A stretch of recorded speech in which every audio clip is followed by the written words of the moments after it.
Shalom à tous, peuple de Dieu. Une vidéo rapide en réaction à l'attaque qui a eu lieu cette nuit, plutôt la riposte. Ce n'est pas une attaque, c'est une riposte. La riposte de l'Iran contre le territoire qu'on appelle Israël, en réaction aux frappes sur l'ambassade de l'Iran, le consulat d'Iran en Syrie, qui a tué une dizaine de personnes.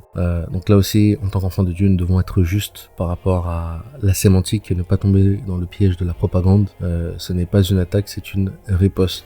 Une riposte parce que lorsque vous attaquez une ambassade ou un consulat, en droit international, c'est considéré comme une attaque sur son propre territoire. Donc l'Iran a riposté. Et ce que l'on sait de cette attaque, c'est que 99% des drones et des missiles qui ont été envoyés ont été interceptés par le dôme de fer notamment, mais également l'armée américaine qui était positionnée, qui avait un porte-avions positionné en Méditerranée depuis plusieurs jours, plusieurs F-35 positionnés qui font des rotations au-dessus du territoire irakien et peut-être une partie de la Syrie également, 24 heures sur 24. Donc au niveau des renseignements, les informations ont pas mal circulé. Je vous invite à voir une chaîne qui s'appelle Ateshoué, qui est tenue par un ancien pilote de chasse de l'armée française et canadienne. Je vous invite à voir cette chaîne et sa dernière vidéo. Il a un avis qui est assez objectif, assez neutre, et il recoupe pas mal d'informations, notamment sur le plan technique, et ça permet d'y voir un petit peu plus clair au niveau des différents conflits à travers le monde, notamment ce qui se passe en Ukraine.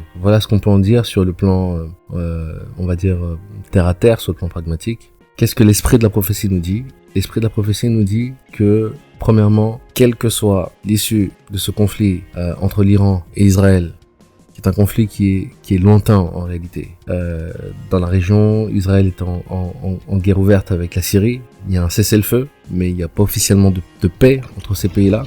On a un conflit qui est latent et permanent avec la bande de Gaza, avec la Cisjordanie. Bref, quelle que soit l'issue de ces conflits-là, ils ne déclencheront pas de troisième guerre mondiale. L'esprit de la prophétie est clair. Je vous invite à voir la vidéo sur la femme qui a prophétisé en Norvège, à Dresde, en 1968. Je vous invite à voir également les vidéos sur les prophéties de Dimitri Duduman. Je vous invite à voir également les prophéties des différentes visions, songes et rêves prophétiques en ce moment, parce que nous vivons pleinement Joël 2:28. C'est-à-dire, dans les derniers temps, je répandrai mon esprit sur toute chair, vos fils et vos filles auront des visions. Nous vivons pleinement ces temps-là et le Seigneur parle, le Seigneur crie, le Seigneur s'adresse à son peuple. Il suffit de taper United States Attack Dreams. Vous tapez, vous allez voir.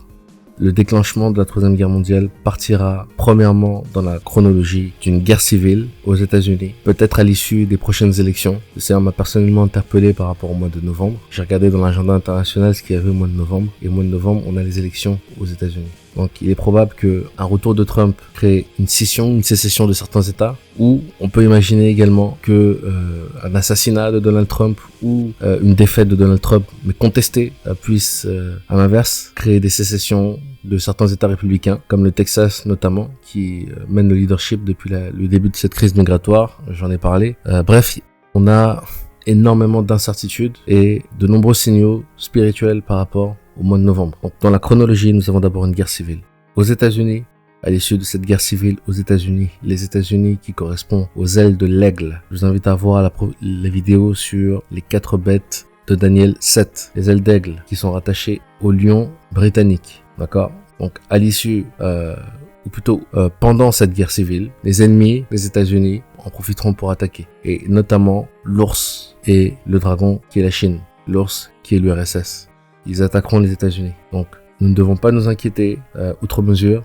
Nous devons prier pour les nations, nous devons prier pour les Israéliens, pour les Palestiniens, pour les Iraniens. Il y a des enfants de Dieu, des enfants du royaume, des chrétiens qui sont présents sur place là-bas. Nous devons intercéder pour eux, nous devons intercéder pour nous-mêmes, nous sanctifier davantage, nous préparer physiquement, matériellement.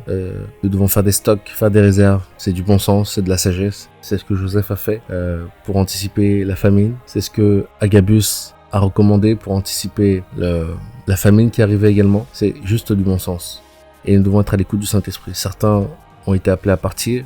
J'ai des frères que je connais personnellement qui ont déjà migré vers l'Afrique, vers le Gabon, vers le Cameroun, vers l'Afrique du Sud, vers le Congo.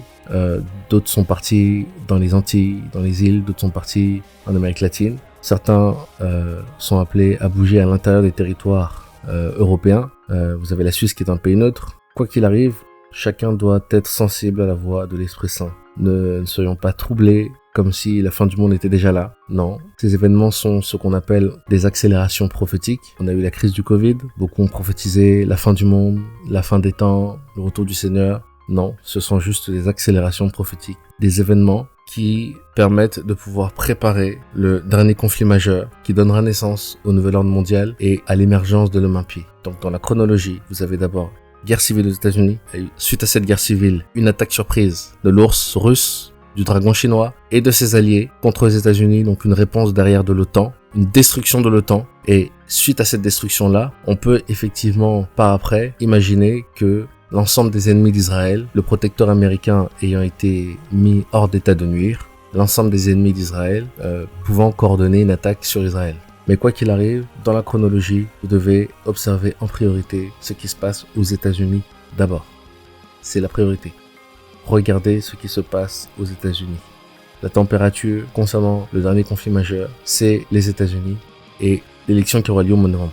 Donc que personne ne se trouble. Si vous n'êtes pas dans le Seigneur, vous avez encore du temps pour vous repentir, pour ouvrir vos cœurs au Seigneur, pour vous donner au Seigneur. Le Seigneur est fidèle. Si vous êtes dans le Seigneur, gardez la paix, gardez la foi. Nous avons plusieurs visions et plusieurs prophéties qui démontrent que le Seigneur saura protéger son peuple à travers cette troisième guerre mondiale. De même que durant la deuxième, de même que durant la première, des communautés, des assemblées, des églises, des familles ont été protégées. Nous savons que des zones entières ont été bombardées et certaines zones, certains endroits, certains quartiers, certaines maisons ont été miraculeusement protégées. Donc le Seigneur est capable de nous faire traverser même les guerres les plus horribles. Nous devons conserver la foi. Nous devons lui faire confiance et être à l'écoute. Si le Seigneur vous demande de partir, vous partez. Si le Seigneur vous demande de rester, vous restez. Mais que vous partiez ou que vous restiez, gardez la foi. Et gardez en tête que si vous restez, et si vous êtes un homme en âge de combattre entre 18 et 60 ans, il est fort probable qu'on vous demande de vous enrôler. Il faut l'avoir en tête. Donc maintenant, chacun prendra sa décision en son âme et conscience, conformément à ce que le Saint-Esprit déposera comme conviction dans vos cœurs. Personnellement, je ne pense pas que nous devrions, en tant qu'enfants de Dieu, prendre part à ce conflit, sachant qu'il est provoqué volontairement. Il y a des forces qui travaillent en sous-main. Il y a, derrière la géopolitique apparente, un certain nombre d'acteurs dans l'ensemble des puissances qui collaborent entre eux et qui organisent en sous-main cet affrontement. La réalité n'est pas ce que l'on croit. À un très haut niveau, bien au-dessus des chefs d'État, il y a des ententes, il y a des accords. Et je parle notamment au niveau des satanistes. Et il y en a dans toutes les puissances, des grands médiums, des grands serviteurs de Satan. Il y a une coordination pour mettre en place ce plan. Et ce plan donnera lieu à l'issue de cette guerre, à la mise en place du nouvel ordre mondial. À la mise en place de la marque de la bête correspond à la piqûre du serpent qui arrivera.